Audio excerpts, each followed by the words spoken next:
Well, today we're here with the running Yoda of Central Illinois. Quite the man. He's had a lot of success in the cross-country arena. He's coached a lot of track runners as well. Coach, tell us a little bit about how it is that you can take a roster this year of 7 girls and about 14 boys, and that's about similar numbers that you have year in and year out, and year in and year out you have a successful team. Tell us about how do you do that? Well, my first thought is I don't have a clue, but I talk to people that are a lot smarter than I am and use a lot of their ideas.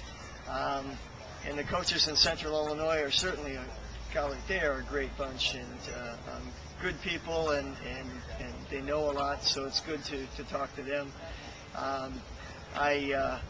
You said success, have a successful season. Part of, I think, what helps us is how do you define success? And we define it as if you have improved during the year, and so I think that's part of it.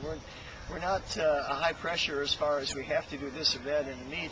What we're looking at is making better people through distance running, and I think that helps in the success that we've had. Even though we have small numbers, if everyone's improving, if everyone knows that they're important to the team, then I think that's part of what has helped us.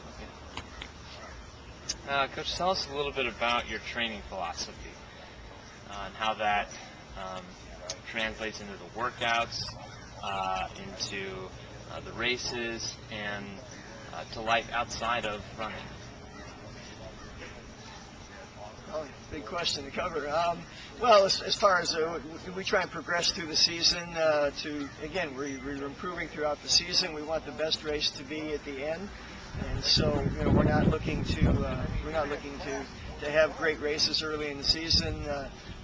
We try and avoid injuries because we're using a gradual approach to increasing the mileage. We try not to increase the speed at the same time as the mileage. So, right now I use a lot of the Jack Daniels running philosophy, and I really think he's got so many good ideas. Maybe being a science teacher, I like it a lot because it's got so much physiology involved in it. So I really like it. What does it mean to be a Tremont Turk? A runner at Tremont? Well, that depends who you ask. I mean, some people still think distance running, that doesn't matter. That's only cross country. But to the people that are involved with the program, I think there's a real sense of pride. There's a tradition. It goes back, a long ways. Almost 30 years. I from the start, I've tried to look back and look at runners who were here before I came, beyond 30 years ago. We made a big point of the first runner, Jason Anderson, that I ever had qualify for the state meet. And that took us 5 or 6 years of building the program here.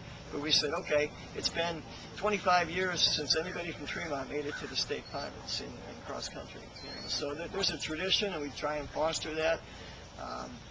I know that there was a lull. We had some really good teams in the late 80s, and then we had kind of a lull where it was so long that some of the runners didn't even realize that we had won a state championship in 1990, and then we had some trophies in 1988. I had to bring them out and say, look, this is the tradition. So, and I think there is certainly a pride that they have. In fact, I'm not sure about this. It's kind of a secretive thing, but I understand that the boys have designated people as the keeper of the stories or something like that, that they hand down the traditions and the stories from one team to the next. I'm not privy to that, but I'm not either. But I think they call it the keeper of lore. Yes, that would be it. So, I think Tremont made a big turnaround in, was it 2004? That was the first time the boys team had qualified for the state meet in Yes. quite Yeah, a while. Right. Since like 1991, I think. Yeah. Okay. 91, I think. Okay. And ever since then, you have qualified for the state meet, and we've been building each year. Tell us a little bit about kind of that history and how that leads up to some of your ultimate goals and such. Well, after the turn of the century, right, 2001, 2002, our numbers were so small that I thought they might discontinue the program, and it was close. It was under consideration, and then the middle school program, the junior high program, had their numbers increase a bit, and that helped us quite a bit.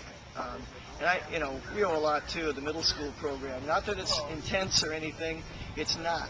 But it just gets people involved with running and what it's all about, and a very, very low key, and so that's been a big help to increasing our numbers.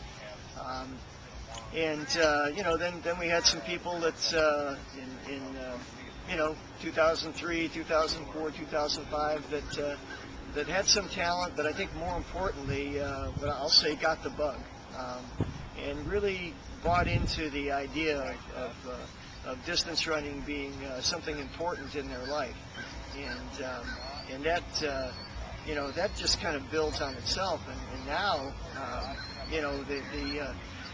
we go back to the traditions and the keeper of the lore. I mean, people want to carry on that tradition. They want to be part of it. They want to they want the success, and they can look back at people who've come before them and see, how did you do that? Well, it was through dedication. It was through a good attitude.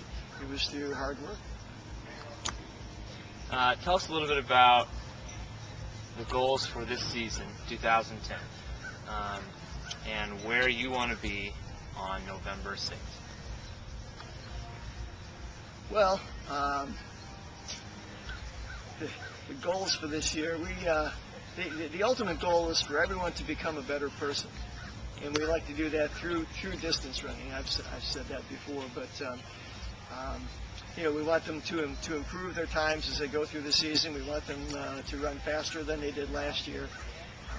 That's really the ultimate goal. If we do that, then I'm happy. And that's part of my job, is to let people know that if that does happen, you are successful. Trophies are nice, but they're not the ultimate sign of success. And where would we like to be? We'd like to get both teams to the state meet in November. That's, we are in a really difficult sectional, and not to belittle, the other sectionals, but the teams in our sectional are just, it's very strong. And so just to get out of our sectional over at Elmwood, if you do that, you're going to be one of the better teams in the state. Now, where would we like to fall? That's really difficult to say right now. Because things fluctuate, people get injured, people get sick. There's teams that have new runners that maybe you didn't know about. A Kenyan moves into a school or something, and all of a sudden they're a state power. So where would I like to finish at state? I don't know. I would just like to be there. Just to be at Detweiler Park on November 6th, regardless of where you're hoping to finish, is really exciting. I can remember when I first came to Tremont, there were so many years that I just went to help at the state meet, and I would walk across that, in my mind, the mecca of cross country, and think, boy, it would be great to have a team here, or even an individual. And so, that's the goal, to get a team there, to feel the excitement, the huge crowd, and then once you get there, you set your goal based on something realistic. You want everyone to run their best race of the season, and you just look at it and say, if we all ran our best race of the season, where would we like to finish? And so, ask me about November 5th, and I'll tell you what our goal is at the state meet. But, the ultimate goal is to get there. All right, Coach. Thank you very much. We really appreciate your time. Hey.